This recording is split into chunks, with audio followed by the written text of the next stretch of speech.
കത്തോലിക്ക സഭയുടെ ചരിത്രത്തിൽ സുപ്രധാന നിയമനവുമായി ലിയോ 14 മാർപ്പാപ്പ. വത്തിക്കാന്റെ ഔദ്യോഗിക വാർത്താവിനിമയ വകുപ്പിന്റെ പ്രിഫെക്ട് പദവിയിലേക്ക് ആദ്യമായി ഒരു അൽമായ വനിതയെ ലിയോ 14 മാർപ്പാപ്പ നിയമിച്ചു. പ്രമുഖ ആഗോള കത്തോലിക്ക മാധ്യമമായ EWTN ന്യൂസിന്റെ പ്രസിഡന്റും ചീഫ് ഓപ്പറേറ്റിംഗ് ഓഫീസറുമായ മരിയ മോൺസറാട്ട് അൽവറാഡോ ആണ് ഈ ചരിത്രപരമായ പദവിയിലേക്ക് നിയമിതയായത്. വരുന്ന നവംബർ 1 മുതൽ മരിയ ഔദ്യോഗികമായി ചുമതലയേൽക്കും. മെക്സിക്കോ സിറ്റിയിൽ ജനിച്ച Maria Florida International University, George Washington University എന്നിവിടങ്ങളിൽ നിന്നാണ് ഉന്നത വിദ്യാഭ്യാസം നേടിയത്.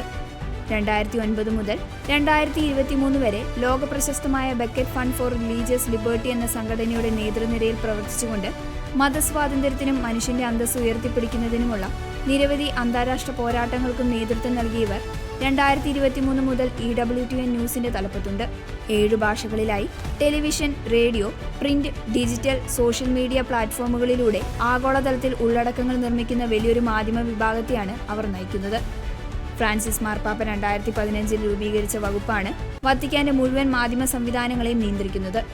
Vatican news, Vatican radio, L'Osservatore Romano, Vatican media, Vatican audio, Holy See press office, Vatican publishing house എന്നിവയെല്ലാം ഈ വകുപ്പിന് കീഴിലാണ് പ്രവർത്തിക്കുന്നത്. നിലവിലെ പ്രിഫെക്റ്റായ പൗലോ റൂഫിനിക്ക് പകരക്കാരിയായാണ് അൽവറാഡോ എത്തുന്നത്.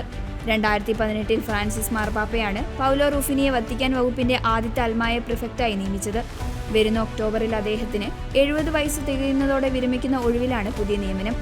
ഈ പുതിയ നിയോഗം തികച്ചും അപ്രതീക്ഷിതമായിരുന്നുവെന്നും സഭയെയും പുതിയ മാർപ്പാപ്പയും പൂർണ്ണ ഹൃദയത്തോടെ സേവിക്കാൻ ഈ അവസരം ഉപയോഗിക്കുമെന്നും മരിയ പ്രതികരിച്ചു.